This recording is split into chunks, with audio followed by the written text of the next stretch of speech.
Happy Thursday, August 6th, 2020. More basketball, more baseball today. Baseball really weird today. Chopped up on both FanDuel and DraftKings. Some all-day baseball, but FanDuel made an hour gap between the logistical main slate, so that was a little weird. Not sure how we're gonna cover that, but we will. Yeah, we will. Nonetheless, though, it's another day, more dollars to be had. It's another opportunity to pop a bang and get cranked up here. I'm Gun, twitter.com/GundackerSports. Get that ping all nice and poured up. Hopefully you guys did all right yesterday in both sports. I probably had a better baseball night than... Actually, I tell you what, my single entries in NBA didn't go horrible. I did have an investment in Ben Simmons. So for him to get injured actually hurt me. I was underweight. I had no Brandon Clark on FanDuel, and he was a great elite pivot fade because the power forward position was pretty stacked. Anyway, let's get Raj up in here. If you guys are hanging out live on YouTube, be sure to hit that thumbs up as we get ready for this. What is it, 5-6 game slate? Yo. What it do, Paul Wall? Another day, another grind. Bit of a late start today with the slate, which is a nice little change. But bro, I'm interesting one. I'm trying my best to have some type of schedule. Never in my life have I gone this long waking up in the morning and sleeping at night. Maybe like when I was a 9 to 5er. Well, I was never a 9 to 5er, but I used to work for the state. Okay. And I worked overnights for my whole career, but for like a month I was on day shift. So maybe that, but like I'm up every day grinding. Yeah, like I got up at 4:30 a.m. yesterday. I've been up at 6. I've done a couple 7, 8 a.m. streams, but it seems like every day slates are at a different time. Man, give me something I can go with. It's the real world, Gun. It's the real world. You were living the dream for a bit. It's the real world. No, come at 6. But like the slate today, like there's a Pelicans game. Pelicans. Isn't there a Pelicans game going on or about to go on like now? Yeah, I wish that game was on the slate just because the plays. But yeah, but it's like the sites are just like we're cherry picking what we're gonna have on the main slate, and then like FanDuel left off to the Yankee game, mind you, off of their main slate, but DraftKings has it. So DraftKings baseball slate's an hour before FanDuel's main. I don't know what's going on, man. They're just literally. It seems like they're like, how can we make Gun's life as confusing as possible today? Yeah. Anyway, did you play yesterday? Did all right. Just a little profit, not too crazy. Some plays were good, some bad. Got some key ones right, and got a couple key ones wrong. What about you? Yeah, like I said, I was more so minimal entry, like a bunch of high dollar single entries on FanDuel. But I backed that in cash games. So I hit all the cash games. I missed most of the single entries by less than 5 points. And mind you, Ben Simmons got injured and didn't play the second half. But like I tell myself, oh, I got screwed because of Ben Simmons. But I also had Tobias Harris. Me too. Tobias Harris kind of hurt me. Cash with him, but hurt me. But he would have hurt even more if Ben Simmons didn't get hurt. Yeah, he got going a little late. But on the flip side, I faded Embiid thinking, J-Val or Gobert were better plays. And Embiid Embiid was average until Ben Simmons got hurt. So it was 100%. Like the ultra, oh man, I got double whammied on that Simmons injury. And then Brandon Clark was very mediocre. So I had Clark on DraftKings for sure, but on FanDuel, the power forward position for me was Michael Porter Jr. and Jason Tatum, and Tatum didn't do. Tatum let us down, but the game was a blowout, right? They put a $150 in regulation. Yeah, Tatum Gordon Hayward. He only got 18 minutes and dropped 27. So the process was there just holy cow, did that game get away? Yeah, if Karis LeVert had a good game, could have kept them close. Tatum and them could have had a bigger game. Him, Jaylen Brown, Jaylen Brown and Gordon Hayward all had like for the minutes they played were fine. Yeah, I had Smart, Hayward on FanDuel. Jaylen Brown got there. Brad Wanamaker was 3K bare bones min on DraftKings. I thought he would have been the highest owned player by far last night. 18%. Yeah. He was like what? Like 18% in my tournament here. I know, like that was weird. But what can you do? But hopefully we go forward and we have another prosperous day today. We are live on YouTube chat. What up? If you are watching live, be sure to be interactive in chat, man. We are a comment reading tandem. What the heck? I just invented a word. So if you guys have already done some due diligence on today's slate, or you got some ideas as we go game by game, be sure to drop some names that you might be privy to. Shout out to Jason. Shout out to Pav. Jason says, follow the greatest team in baseball. Open to bang. And the Jays? Okay, buddy. The Jays? Bro, being a Yankees fan yesterday was a weird ride. I know you're a baseball fan, but maybe you're not as deep as some of us, right? Yeah.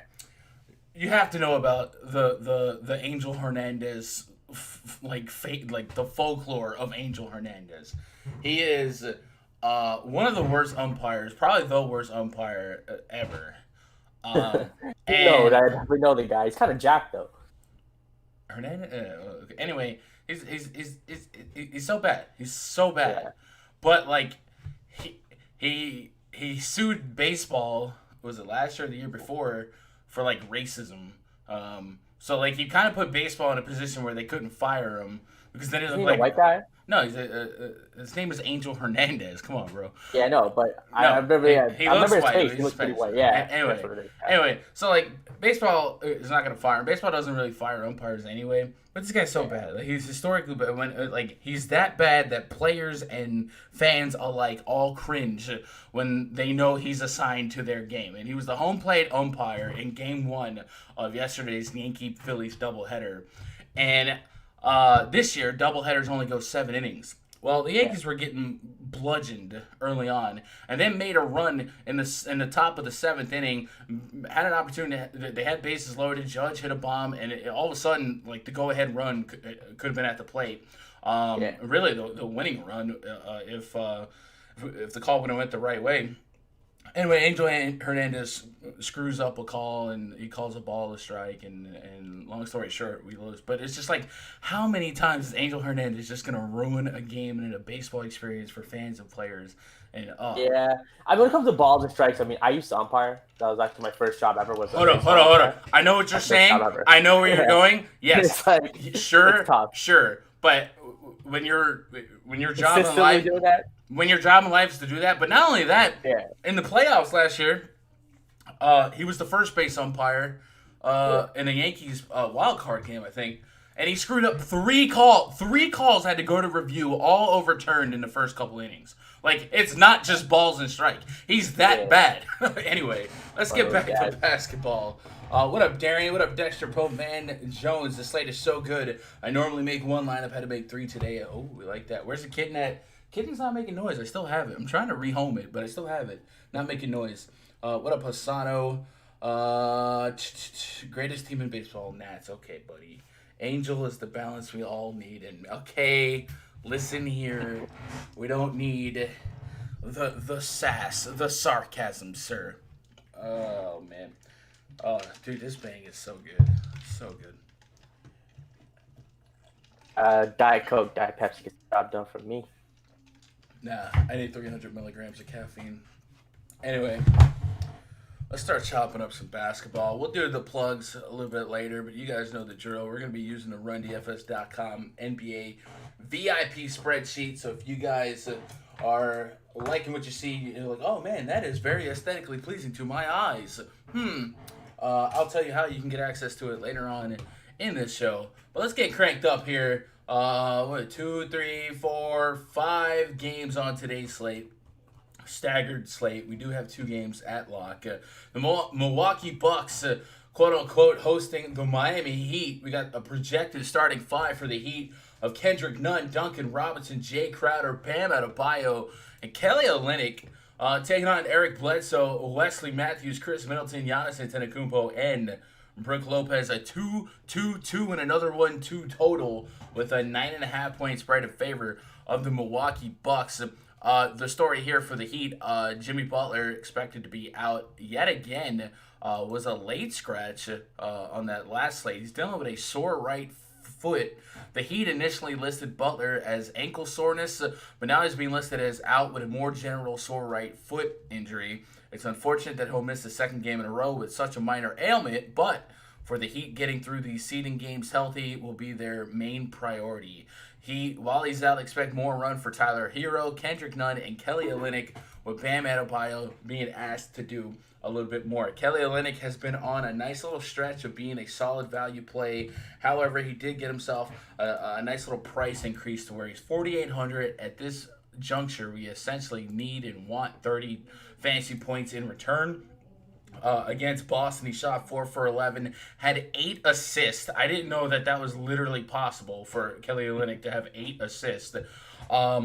But he might tickle some fancies here against the Milwaukee Bucks. I think his style of play is actually interesting against the Bucks, right? A long guy that can shoot threes. The Bucks don't really see a lot of guys. Like, Kelly Olynyk would be the perfect Bucks player, right? When Brook Lopez's time is done, if Olynyk was their 5, he would be their perfect player. Nonetheless, defensively, it's going to be a tough matchup because everyone's pretty long and lanky to guard him. But at 5K, you might have to consider him in 30 minutes, a guy that chucks threes. The Milwaukee Bucks, basically, the way you get off against him right now is to chuck threes.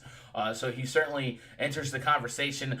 Don't mind him because he is a forward-eligible player. You can kind of roster him in 4 different positions on DraftKings. On FanDuel, I do believe he's center only.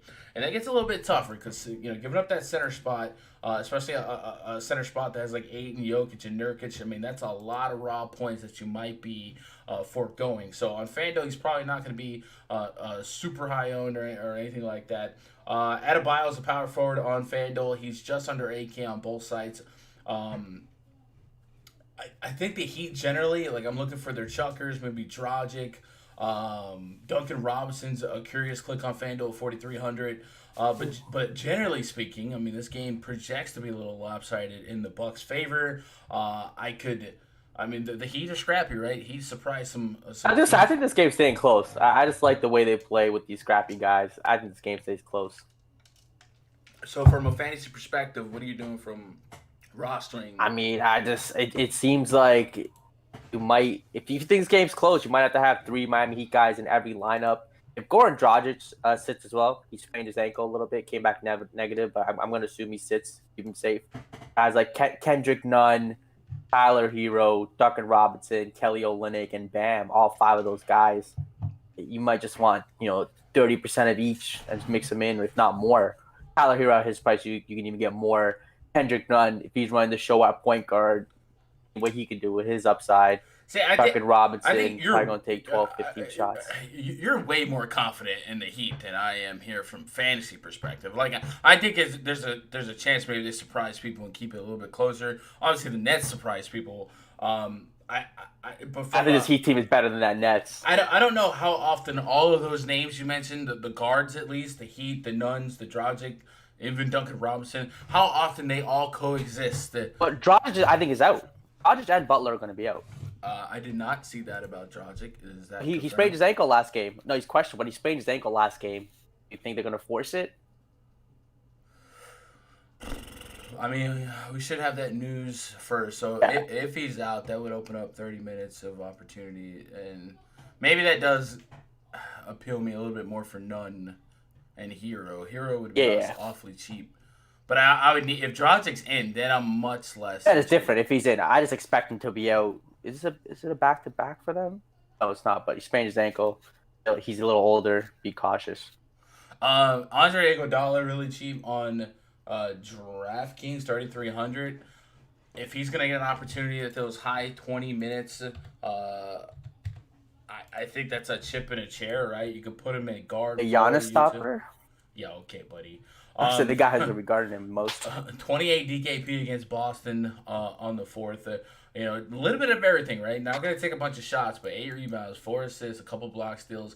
You put him in a pace like this. If it stays scrappy enough, 3,300 is probably a low opportunity cost for near 30 minutes, especially if a guy like Dragic were to be out. And then if Dragic's out and we know Butler's out, it's been a while, but Bam Adebayo has shown triple-double potential this season. Yes. I think he floats under compared to the other centers on the slate, and at 7,700, I, I don't I don't think he's the type of scoring center that profiles well in this matchup because he doesn't chuck threes. So maybe that's why I would be a little bit more on Olynyk here. If you look at the Bucks team stats in terms of points in the paint allowed, the Bucks allow the fewest points in the paint in basketball. So he really profiles poorly to fill up that category. If he does well, he's probably gonna have to have extra rebounds, Some and extra lobs assists. like that if it comes. But he's still cheap enough to where 10 to 12 points, he's going to still score. Under a K, I could still see a path to 40-plus fantasy points. But it seems scoring-wise, this would be more of an Olynyk. Maybe a Jay Crowder can get hot from downtown as well. It seems like everyone around him would have to pick up the slack here if scoring in the paint gets a little bit tougher. So I do think generally this is a really cheap team if Dragic's out. So I guess it is viable to three stack this team. Like if there's no Butler, no Dragic, this kind of reminds me of like the Pacers the other day where everyone was like 6K or less. Outside of Adebayo, everyone's 5K or less. And if you're getting 30 to 35 minutes in a fast-paced matchup where you're going to be having to play from behind, I guess I could get down. And even if this game blows out, I feel like none in Hero get those fourth quarter minutes. Probably just stat pad. Yeah, Derek Jones Jr., right? What about the Bucks side, though? Giannis Antetokounmpo's 11K. See, I think Giannis is the play of the slate if you're going all on this game staying close, because I think everyone's going to be playing out of all the studs. Luka, James Harden with no Westbrook possibly, Davis and James against Houston, you have Lillard in Denver, Jokic. I think Giannis goes way overlooked here. And I think he's a stud of the slate. I think he's the highest scorer of the slate.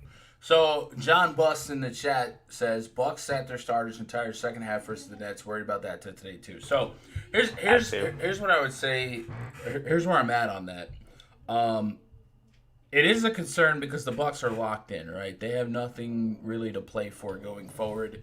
So it certainly stands to reason that the Bucks might just be capping everyone at 28 minutes going forward and just waiting for the postseason. Definitely a realistic thought. The other thought I have about that game is that was, a mean nothing game against the Nets. And the first half of that game, Giannis Antetokounmpo got into a pull apart with some scrub from the Nets. Who I don't remember his name. And the coach could have been like, yeah, we're not, you're not, you know what I'm saying? We're not going to. Yeah, get yourself suspended. Yeah, no suspended or risk injury because this G Leaguer wanted to make a name for himself. So I'm a little bit on the fence about that. If Butler and Dragic are out, it's obviously, a handicap spot for the Heat anyway. So I guess in the back of your mind, it is, there is a chance that Giannis isn't going to go full bore here. And I think that's where I kind of lean closer. And at first glance, there's not like a whole bunch of value that I want to lock in. And there's a lot of, there's Luka on the slate, Harden's on the slate, AD, LeBron. Did you hear growling? Is my dog growling? What the heck? So I don't know if I'm there on Giannis. Obviously, any range of outcome could put Giannis as the highest scoring player on the slate in a, plus minus a 15-point game against the Heat. He's averaging 56 against the Heat this season. Heat and every team seemed to play better defense before the bubble. So I get the thought process there, but I don't think I'm going to invest in it. I will say on FanDuel, Chris Middleton's 6,500, and I think that's pretty cheap. But it looks like Bledsoe's back in the mix, and he's probably going to be on a minutes limit as well. outside of Giannis, there are actually some cheap prices on FanDuel for this Bucks team that kind of piqued my curiosity. Pat Connaughton likely back in the mix, so that guard rotation is going to be really, really saturated. So I don't know, man. I'm thinking about staying away, although I don't know how at least one, maybe two of these Miami Heat don't end up being great plays by the end of the slate because of the prices, because of the potential opportunity. I think that a lot of that would be contingent on Goran Dragic being out, and it would stand to reason that he should be out. And if that's the case, I probably do roll the dice on one or two of these guards. And like I said, I could even see Jay Crowder getting there at 4.4, and Olynyk. I'd get to Olynyk on DraftKings. I don't think I'd get to Olynyk on FanDuel, but I am curious with the Heat. I really am. Let's move on to the next game. That game's hard to read. Hopefully we get that Dragic news. Suns hosting the Indiana Pacers. Next game on the docket. Project starting five for the Pacers: Malcolm Brogdon, Aaron Holiday, Victor Oladipo, T.J. Warren, Miles Turner, taking on Ricky Rubio, Devin Booker, Mikal Bridges, Cameron Johnson, and DeAndre Ayton. We got a 229.5 total, 2.5 point spread in favor of the Pacers. Brogdon has been pushed up near 7K on DraftKings, probably the appropriate price, so not a must play like he has been. Oladipo back in the mix here. He's pretty cheap on both sides at 5.6, 5.5. And then TJ Warren, probably the biggest question on the slate. Leading scorer in the NBA. He's on one heck of a tear. It is a revenge game too. It's Phoenix, quote unquote. 8.8K on FanDuel, 8.4 on DraftKings. Does the buck stop here for TJ Warren? Because the matchup continues to be plus. I think that last game against Orlando was way more atypical of a TJ Warren game in terms of like the peripherals went back down. Like he had 11 rebounds against Washington. That was fully on the fake side. But he's getting some blocks and steals, at least in the last two games. I think historically what we know about TJ Warren big games is they always come with a lot of real points.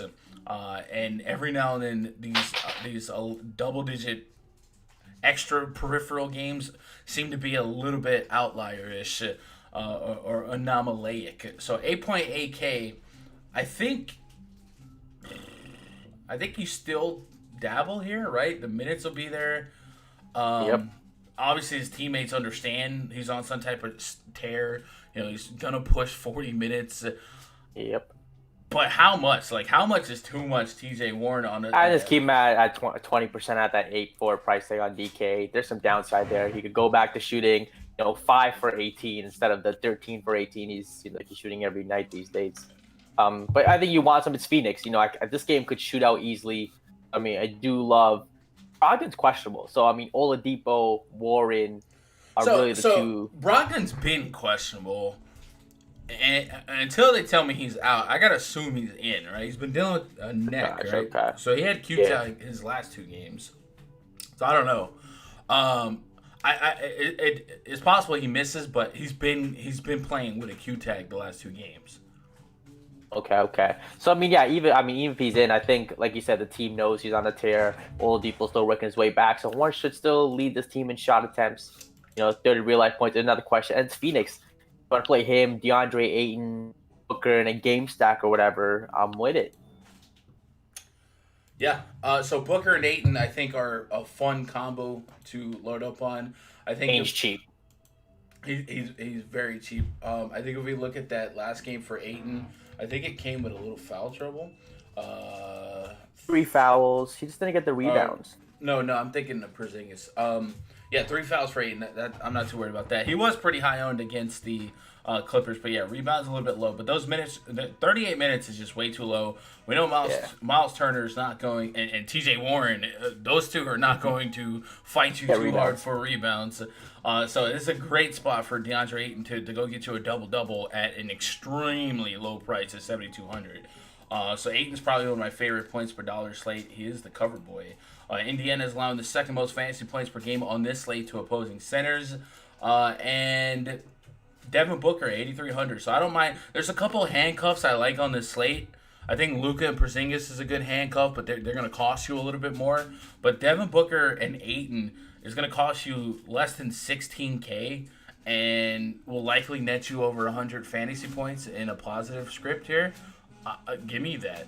You know what I'm saying? Yeah, all On day. 5-game slates, start loading me up some handcuffs, and I'm throwing blankets over some usage and points here. So I'm all about some Booker and Ayton. Rubio's Take a shot at Oladipo. maybe. Yeah, I think he's interesting in tournaments. He's playing minutes. It's there. He's 5'5". Obviously, he'll work his way back. Yo, can you hear that music in the background? I definitely can. Yeah, you having a little rave out there. Nah, my little nephew, bro. It's like he waits for me to go live. Oh shoot, I forgot I'm screen sharing that. Yeah.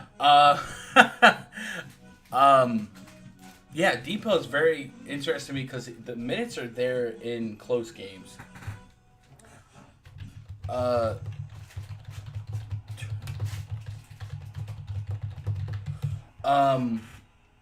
5'5", I'm looking for 30 DKP.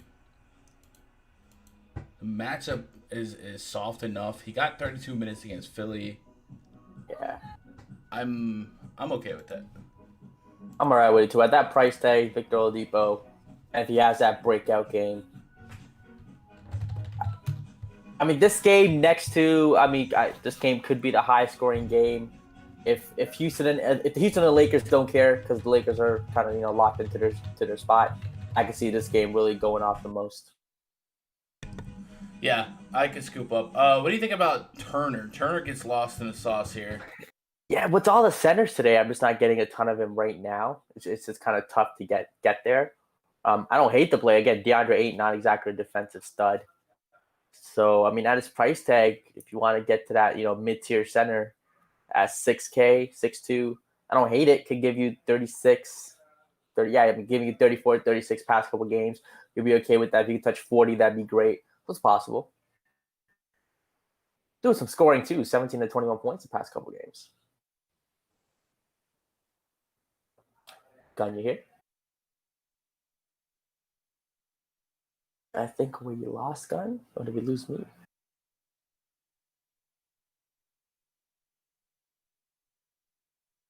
Where are we at though? Let me know. Have we lost Gun or have we lost myself? Nah, man, I'm here, dude. Oh, you're here. Freaking nephew, bro. I go in there, dude. He has that sucker blasting, and I'm yelling. He definitely was. I'm yelling. I'm like, where are you at, dog? He's in. Yo, tell him to play some goddamn Usher or something. I don't know what that was. He usually has his headset on. He's in the bathroom, and he turned it max so he could hear it while he was in the bathroom. And I was just like, come on, bro. Oh my god, my bad. All right, so probably no holiday for me unless Brogdon was out. Yeah, I like a little game stack here. Cameron Johnson's a guy that's can play a lot of minutes. Doesn't really produce a whole lot. Same with Michael Bridges. I think Booker and Ayton are the easily forefronts here. And then Ricky Rubio kind of gets lost in the sauce. I would love a little bit more safety in his minutes, but he's kind of there with Depot, right? If he had a big game, you wouldn't be surprised, at least from fantasy, because he's averaging 9 assists a game on the season, almost a double-double. You throw that into the tank, makes a lot of sense. Yeah, my bad, chat. Yo, Raj almost got a solo pod, bro. No, I didn't freeze up, man. I had to go out there, dude. That was driving me nuts, man. All right, literally, I have an on-air thing. I put up the on-air thing, and it's like as soon as I do it, cats start meowing, people start blasting music. Like, you're kidding me. Clippers at the Mavericks. Next game on the docket. Project starting 5 for the Clippers. Reggie Jackson, Paul George, Kawhi Leonard, Marcus Morris, Ivica Zubac. Taking on Luka Doncic, J.J. Barea, Tim Hardaway Jr., Dorian Finney-Smith, and Kristaps Porzingis. We got 229 total, 4.5-point spread in favor of the Clippers. Patrick Beverley out, Montrezl Harrell still out. Pretty high total considering it's a Clippers game, but that's just kind of what we've seen out of these bubble games. Luca is 11.3K on DraftKings. Porzingis is 8.5K. I like the Porzingis price a little bit more than I like the Luca price, but Luca's been getting it done. If we go look at the usage rates for this Mavs team, particularly in the last, really in the bubble. But let me put on Luca and Porzingis.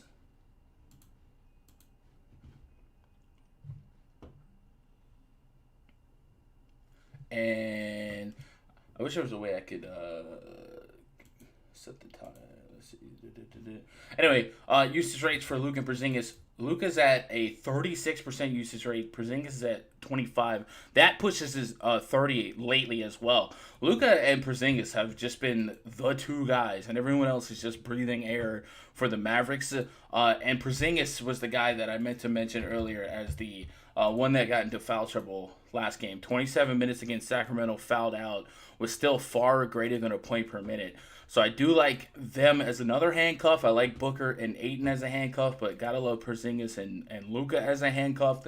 Even though this matchup perceives a little bit tougher, but the total kind of gives you some room to like it. But Porzingis, just too cheap, right? Like, I gotta take stabs at that. 8,500. So he'll be one of my more sought after centers to target today. On the Clippers side, we continue to get really reduced rates on Paul George and then Kawhi Leonard on both sides. I think it's completely affordable. I don't mind putting them together. Lou Williams is cheap enough on FanDuel, even if he is just getting 25 minutes. You know that he could pop off and have 25 real points in 25 minutes. He had 22 DKP in 21 minutes against Phoenix.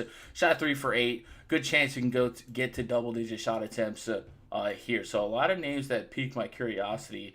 I'll probably have a lot of this game, but it's all like concentrated usage to like 4 or 5 guys, right? Like PG, Kawhi, Luka, and Porzingis. And then if we layer back to like the tier below, I can get to some Lou. Reggie Jackson is probably too expensive for me on DraftKings to love it. FanDuel is still a chip in a chair at that price, but no one else is just like in the conversation for me. It's just like the 2v2s here, and I'll script around that. What are you thinking about this one? Or did we lose? Here, Raj. Raj is back and forth.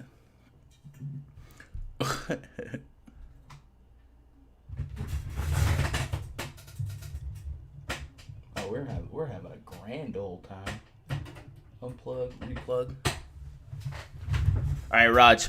Exit the. There you go. All right, there you go. You hear me? Yeah, we're good.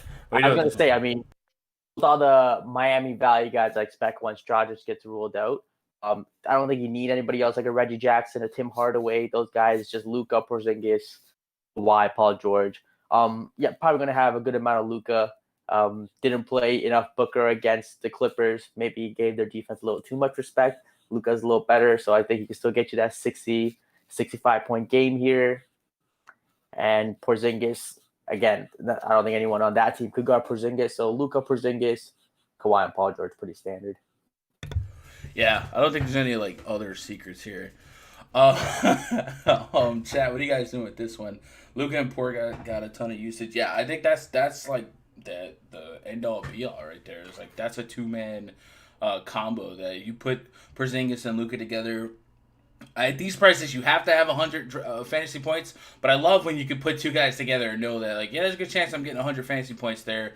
I used to do it with, like, Westbrook and Durant or Harden. And Westbrook officially rolled out? Westbrook out? Yeah, I kind of expected he'd be out. So with that in mind, James Harden without Russell Westbrook is probably going to supersede your Giannis and probably your Luka. Makes Luka a little bit more... interesting game theory in tournaments, right? I mean, Lakers usually is interesting. I mean, I just don't know how the Lakers are going to approach it.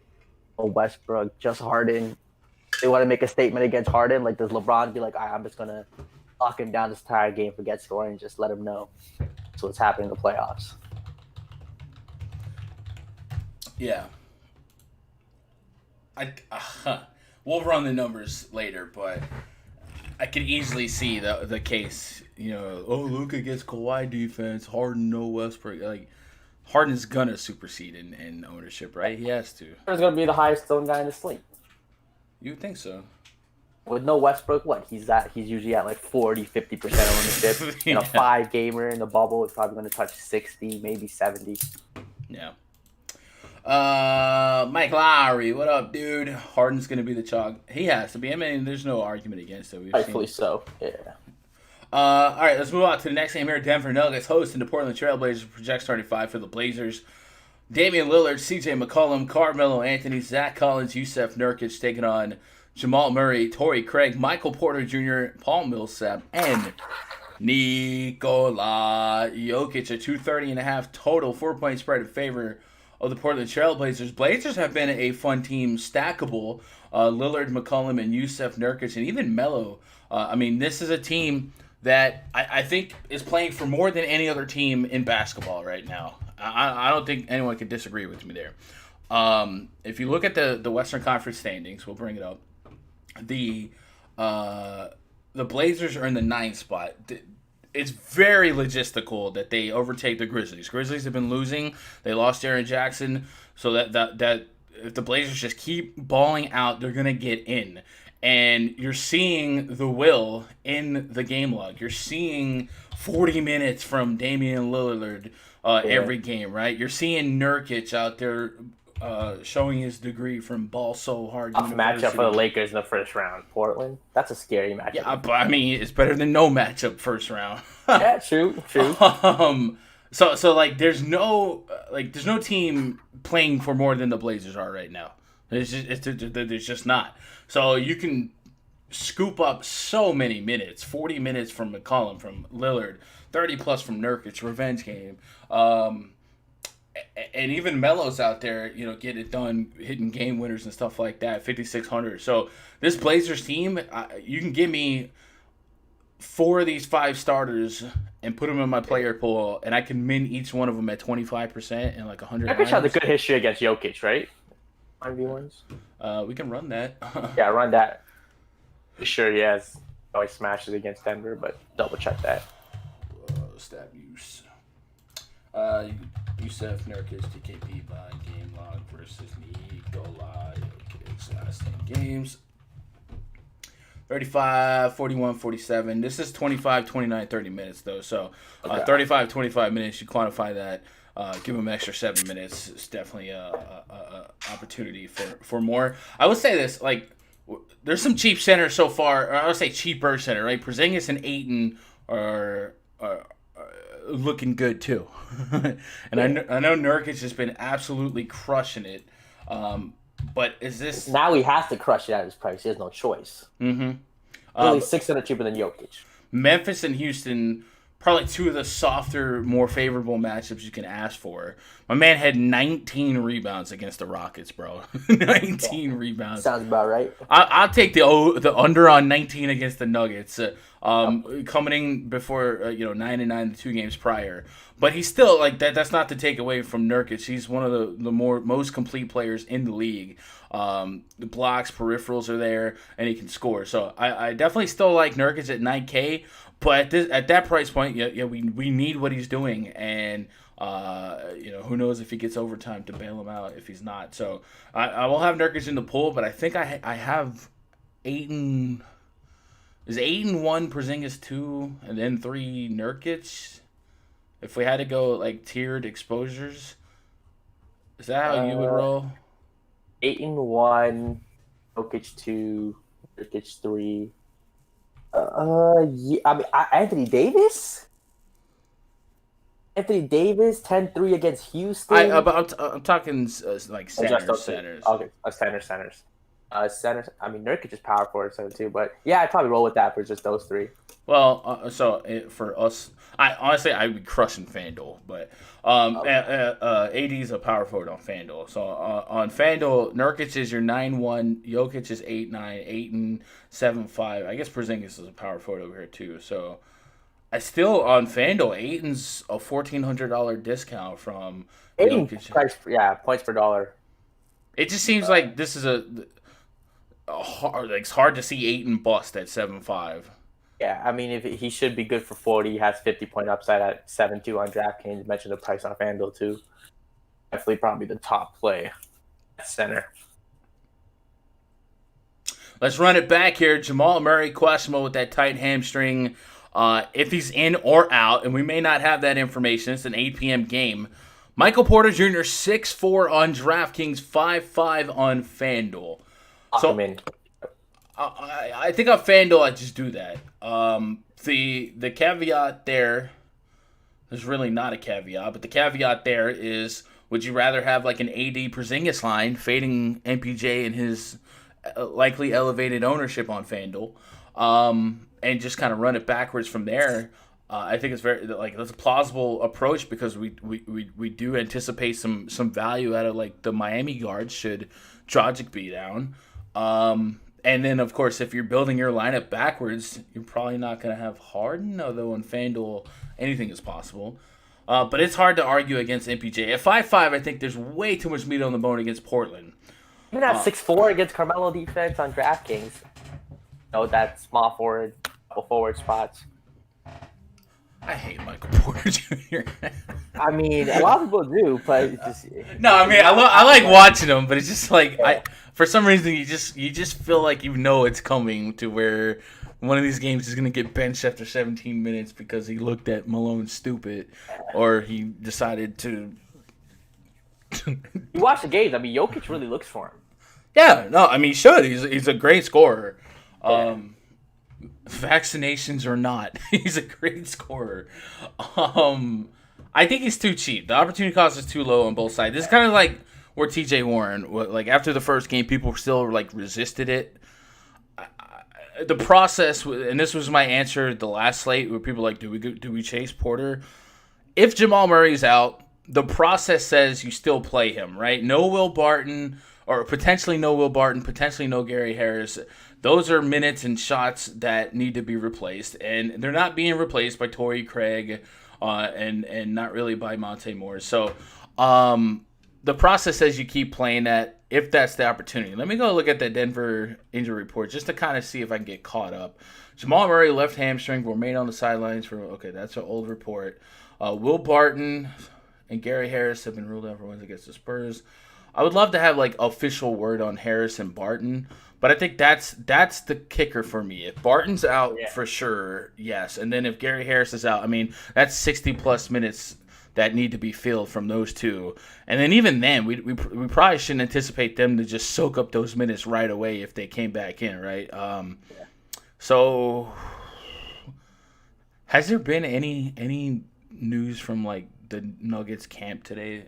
This isn't. It's a late game, so I guess not. But if throughout the day something came out where Barton and Harris and Jamal Murray all played, then that is an easy fade. If they all play, it's just DraftKings. It's just even if they play 15 to 20 minutes, that's enough. They're gonna chuck a little bit. It's just I'm just not gonna play if all those guys. If just Jamal Murray plays the other two sits. Murray probably plays 15 to 20. You can still play Michael Porter. Because Portland is really not an elite defensive team. I mean, I think, and again, Carmelo Anthony defense, I think he's going to have an easy time scoring. Looking at chat, he said Millsap doubtful. Is that a... Is that a real thing? I don't know. Let me see. That might have just came out. Wait, Ben Simmons has a dislocated kneecap? Didn't Woj tweet, like, yesterday? It was like, nothing's wrong. The misinformation, bruh. Embiid's about to be the lock clock. I don't see anything about Millsap. Chat. Can you help me out on a link?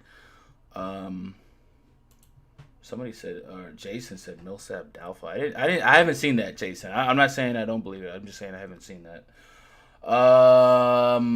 But yeah, man, that's kind of crazy. Basketball Monster says Millsap is doubtful. All right, I'm going to type in the words Millsap doubtful on Twitter.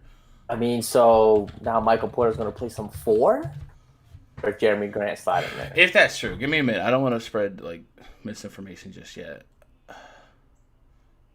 I don't see that. I typed it on Twitter. I don't see that. Only Basketball Monster. But I don't even see that, like, from Basketball Monster's Twitter. Okay. I don't see it anywhere. So. But chat, if somebody can give me a link to, like, a verified tweet or something like that, I'll absolutely, um, look at that and kind of think about it. I'm pulling up Basketball Monsters Twitter and I don't see anything either. So I'm just gonna assume he's in until further news. It just says rest. All right. Well, if we see that news come out, like if there is news about Millsap out, then I would anticipate news about the other guys as well soon. So I'll give that a couple minutes to soak, and if stuff comes out, chat, let me know as soon as you see it, and we'll kind of chop that up. All right, Nikola Jokic, man, we haven't had that ginormous non-overtime game from him yet. Is it coming? Portland has not, or let's say Nurkic is a tough matchup, right? But Jokic is one of those guys that can get off on assists and points. The rebounds were not there against San Antonio. Against OKC, we did get that trip dub, but it was in 39 minutes extra innings. We talk about the tier system, like if we're tiering our exposure, especially if we're thinking along realistic lineup construction tonight, where a lot of people are going to start the lineups with James Harden. Jokic falls by the wayside in 100 lineups or 20 lineups in terms of exposure for guys like Porzingis and DeAndre Ayton, right? Where are you at on Jokic in the midst of this uncertainty when it comes to... I mean, all those guys are out. If Murray, Harden, and Harris are out, I have tons of Jokic, Porter, combination of those two guys. If those guys are in, if those guys are in at 9.5, I still think it's Jokic 9.5. It's a fair price. You can play him regardless. It'd be good for 40 plus, get you 55, 60 with upside game. I have some if I was going to rank him in the centers. I'm going to have, could be number 2. Yeah, Ayton, points per dollar, 1. Per dollar. I might have a number 2. Would you play number Nurkic? I mean, Porzingis Jokic 1v1. Like, just heads up. Are you really snap calling Jokic over Porzingis and what Porzingis has been able to do? I don't think Porzingis is 8.5 and could match $1,000 cheaper. I mean, it really comes down to all the bodies, but we see Porzingis' floor is definitely a little lower. I don't think it is.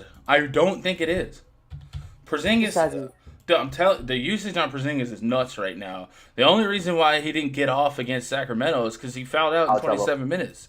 If he's not in foul trouble, and he should be able to get a double. The blocks are there for him. Like 30, like he's well over a point per minute. If I'll take 55 from Porzingis versus 60 from Jokic, if that doesn't range of outcome. Playing Porzingis and Ayton together. Some salary still have. So far, that's my favorite center combo. I know you can get creative Porzingis as a forward, or no, you can't. You have to play DraftKings center. Yeah. So all those Denver guys are out. Jokic jumps to the top of the list with Harden. Do you really think so though? Because all those Denver guys have been out, and Jokic. Millsap's rest too. I don't see. All right, let's not even. I don't want to. Don't even say that. Gotcha. Like that's not a real thing until I see somebody like on Twitter. Gotcha. Even if that is a real thing, Millsap is nothing, dog. Like that's not. Let's just play Jeremy Grant. He had 4 rebounds last game. I don't know what happened there against San Antonio. OKC, Miami. I mean, is this the best matchup he's had? This bubble too, Portland. Played Miami, OKC, for who? Jokic? No, because so the Blazers matchup will look a lot better on paper in terms of fantasy points, like in the DVP chart. But this is Melo. This is Melo and Whiteside. This is not Collins and Nurkic. So this is not as great of a matchup in my opinion. Nurkic is way better. So. It's not. So I got Porzingis and Ayton easily over Jokic points per dollar. That's not to say Jokic can't trip up anyway. But yeah, I think a lot of I'm really contingent on some Nuggets news to have some solidified takes here. But Porter probably on both sides I'm taking, especially he's likely to match up with Melo. And then should Murray be out again, tight hamstrings. You don't want to be too aggressive there. It's got to be Michael Porter Jr. is the guy that probably leads the team in shots. So I'm going with that.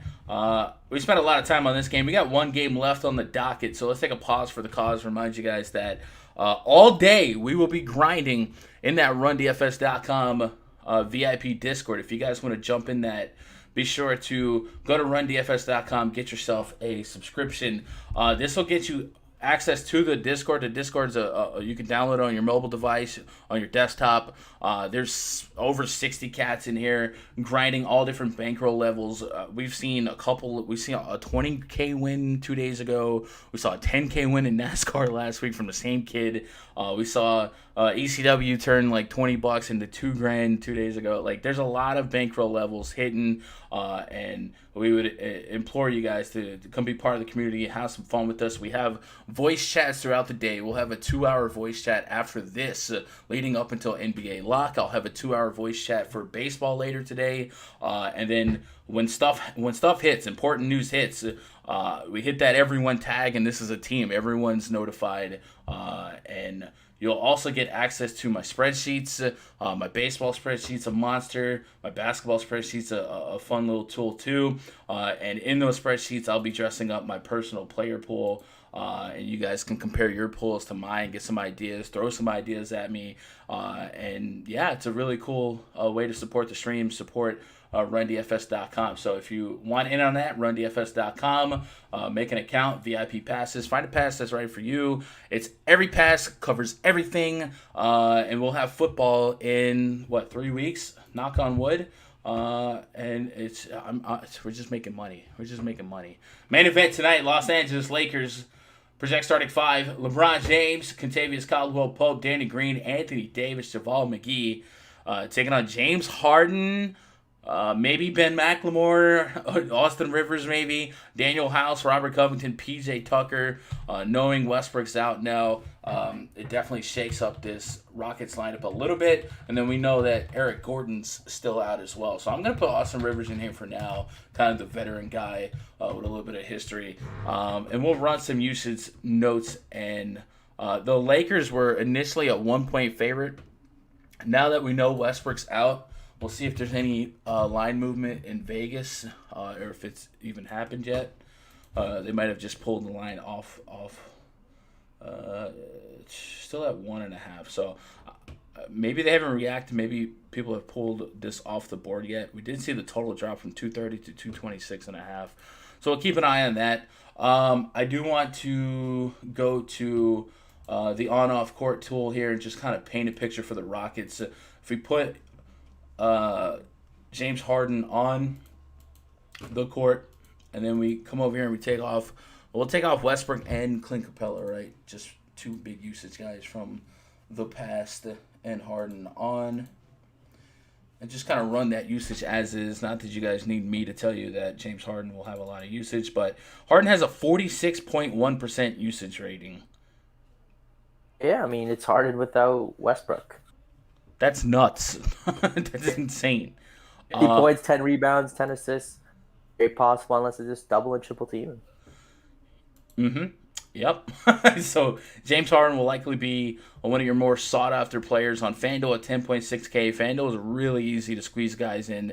You'll see a lot of triple stud lineups on FanDuel day to day, and I think today will be one of those days as well. And I also don't think it's out of the question to have like a Harden and Luka lineup over there. On DraftKings, a little bit more difficult. Let's talk about who else would have to thrive, or who else could thrive in the absence of Russell Westbrook here. This Rockets team is now a conglomerate of Austin Rivers, Daniel House, Rocco, PJ Tucker, maybe Jeff Green is the sneaky guy. Ben McLemore had to put up some shots. Logistically, you would assume the Rockets end up being a much wider underdog. I don't think they're a 1-point underdog now, right? Like, that's not going to hold. Is there anyone outside of James Harden that you're really curious with taking a shot on? Rocco's a guy that's going to play deep minutes anyway, so maybe that 37 turns into a nearly 40 for him, should this be a competitive game. And maybe he gets a couple more shots. And I think I'm looking at like a Rivers Jeff Green if I'm really, really curious. Maybe Jeff Green's a little bit more of an interesting play. But outside of Harden on the Rockets, man, where are you, if anyone, going to? I think Robert Covington's really interesting here. It's just a guy who's going to do it all for you. So Westbrook, I think a few more shots, 6,500. Last game against LA in 29 minutes, put up 38 DKP. I think, you give him a little bump here. He's going to play the minutes, always plays heavy minutes.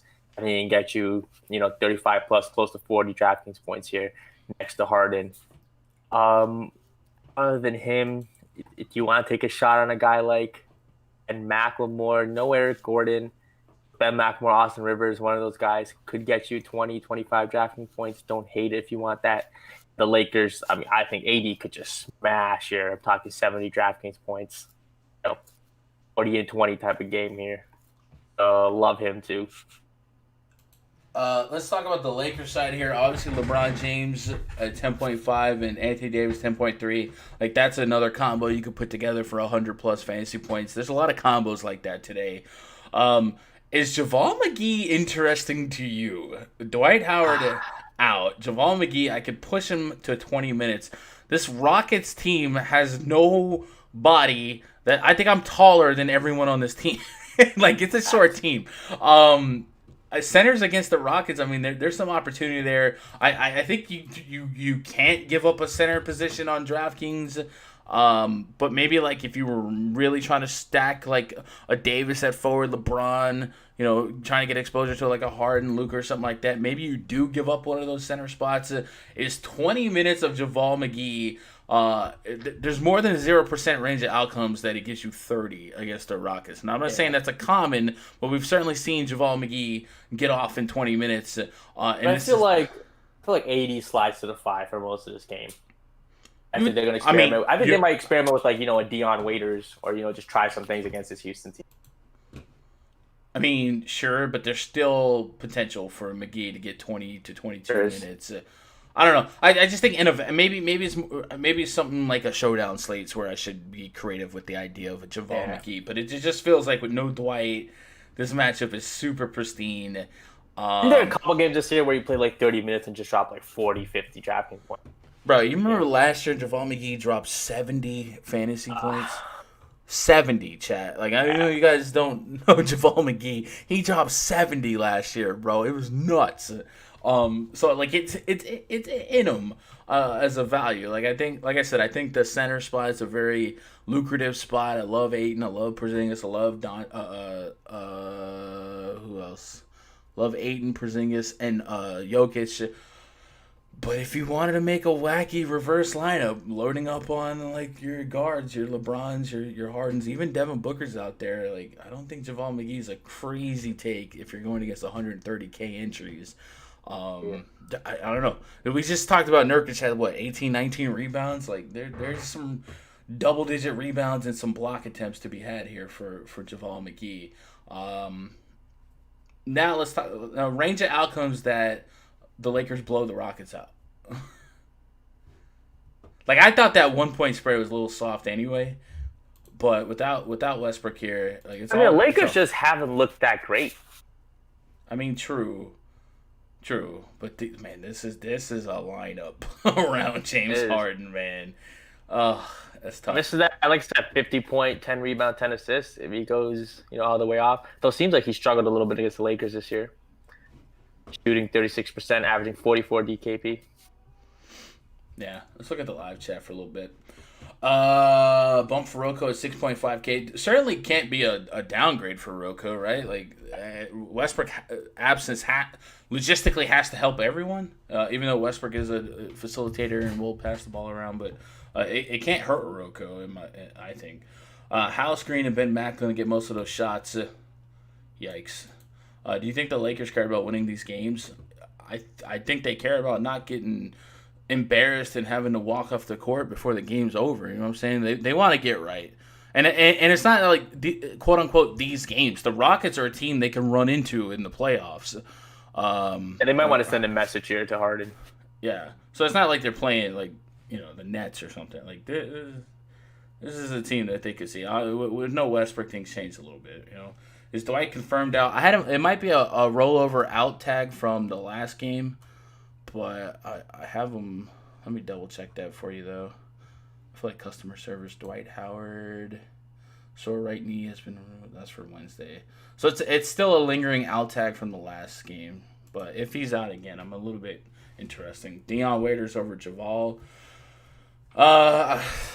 So guys like Dion Waiters, J.R. Smith, like all those guys are shot dependent shooters, but if they get 18 real points, they could be a good stocking stuffer. So I don't hate the idea of chip and chairing guys like Waiters and J.R. Smith, but can never associate that with any level of confidence to go crazy with, right? Fast-paced game, Lakers can't guard the three. Yeah, there's no Avery Bradley. Period time. I'm with you guys on Harden, but I'm sure 50% of the world is with you guys on Harden right now. We all know James Harden nights can get crazy. We've seen him drop 100 fantasy points before. 45 plus threes will be taking this game. That's an average Rockets game, right? So AD and LeBron. I think LeBron's an interesting game theory discussion, because if you look at his recent game logs, there's nothing that wows you, right? 40s and 50s. There's a 60 in there, but even a 60 doesn't get you crazy. Would you agree that Luka, Harden, Anthony Davis, all those 10 guys, like he's the lowest owned 10K person on the slate? And then even past that, maybe AD and Lillard have higher ownership. So like from that alone, like I like there's reasons to love everyone else instead, but this is just a general leverage question. Is LeBron James like an elite leverage play here if he's the one that goes out there and gets a triple-double against the Rockets? Or if he just straight up outscores Harden, which we don't expect him to do for 200 less, but it's still a range of outcomes. So, like, if I'm running 20 lineups, or if you're running 20 lineups, is there room for LeBron, or are you just strictly? I mean, I've faded LeBron on all slates this year so far. It's worked out well. Mm-hmm. He just, how big of a LeBron fan I am. He just seems like is he coasting to the playoffs? Is he rusty? It just seems like he's not all there. So I'm just going to continue fading him at 10-5. There's plenty of other studs, plenty of other ways to build a lineup. And, if he goes for 60, I think even if he goes for 60, there's still plenty of other guys at their prices where he don't need it. Uh-huh.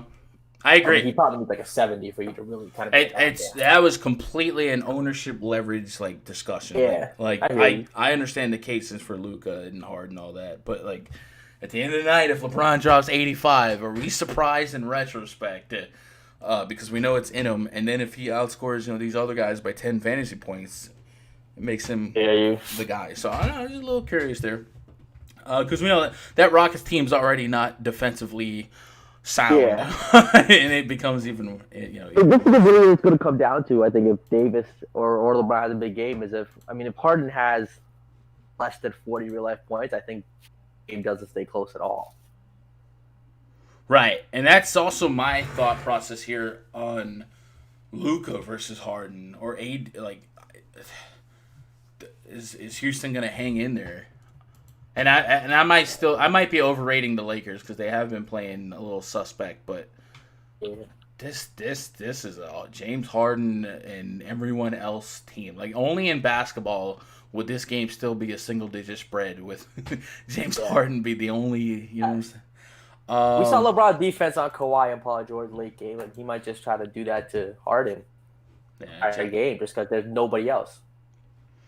And Anthony says, I only ask because I'm hesitant to put too much in this game with like 80s production. Kind of feels like they're wrestling for the playoffs. For the Lakers, I think the Lakers need a couple of games to make them feel right.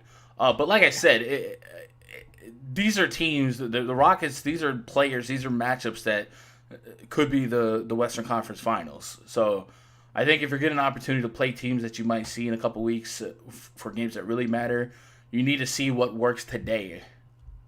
Like, you need to see what defensive mechanisms that you could put together that might slow down Harden today that you might have to refer to and look at the tape in 3 weeks, 4 weeks, a month, or whatever, if they did meet up again in the Western Conference Finals. So, but I get what you're saying. Like, if this was like the Lakers versus the Magic or some team that there's a low percentage that they would go back and see, but I still think they want some strong games to make them feel better. going forward. And that's what they said. They're just trying to get some rhythm and get that conditioning right. You guys are awesome, man. We have like 80, 90 people watching live. If you guys want to help me out right now, just give me that wave of thumbs ups. I would sorely appreciate it. It helps me out. Trying to get back into that YouTube algorithm after a quarantine has pushed me back. If you notice, dog, I used to get like 200, 300 live views for when we went live. All my videos used to have like 2K views min. I'm struggling, bro. I'm washed. I'm only getting 200, 300 views a video now. Back on the come up. Maybe. So I need some help. I literally need y'all's help here. So if you guys can hit that thumbs up for me, and if you haven't subscribed to the channel, hit that subscribe button.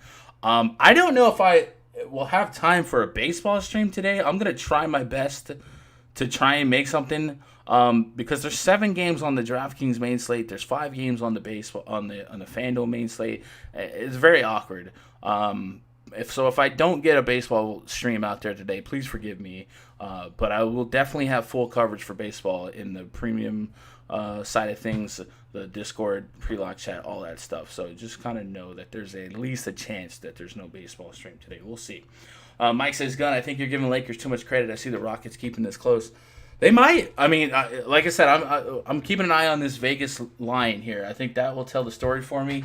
I don't think I don't think it should be a 1-point spread, is what I'm saying. And I think that spread was set before Westbrook was officially out. I don't think the Lakers should be a 1-point favorite versus James Harden and the gang. Like, Cool in the Gang, it's James Harden and the Sunshine Band. Like, I don't think LeBron and AD, unless, there's some secret sauce going on there, I don't think they should be just a 1-point favorite. That's just me. What else we got? It's Harden to lock. I think in short entry and cash and stuff like that, you take Harden. He's probably still too cheap. James Harden's a guy that we've seen be 13K in this scenario, right? Where no one else is in. Harden's getting that 45% usage rate. And still at 13K, we were playing him. So knowing that and seeing that he's only 10-7 on a 5-gamer, you're going to want that in cash and short entry because you're just you're flying backwards. Yeah, if you don't play hard and he goes to like 50 real life points, you're just like, oh man, it's so obvious. Yeah. Anyway, guys, twitter.com/GunDeckerSports. If you got anything else for me, I'm going to get into the RunDFS.com VIP Discord, and we're going to crank up that voice chat. So if you guys want some of that, when you do sign up for premium and you click that Discord link, come down here, scroll down here, and you'll see NBA voice chat. You click on that, and boom, you're in it to win it. I appreciate you guys hanging out with me live. If you would, hit that thumbs up before you skip town. And before we go, would it be crazy to fade hard on FanDuel and get everyone else? I don't think that's crazy at all. I think that's exactly how you use leverage, is to say, all right, in my game script, I'm projecting a blowout, so I'm going to play Luka and Booker and Porzingis and Ayton and stuff like that. Absolutely is how you use that information. And don't be results orientated on how it works out. Your lineup should tell a story and follow game theory, follow a game script that you set. So I don't think that's crazy at all. If you fade Harden today, you're either winning like 0 or just all the money. Yeah. Anyway, I love you guys. I hope you win all the money tonight. I will see you guys tomorrow and maybe later today for some baseball stream. So anything else for me, twitter.com/GunDeckerSports. Good luck.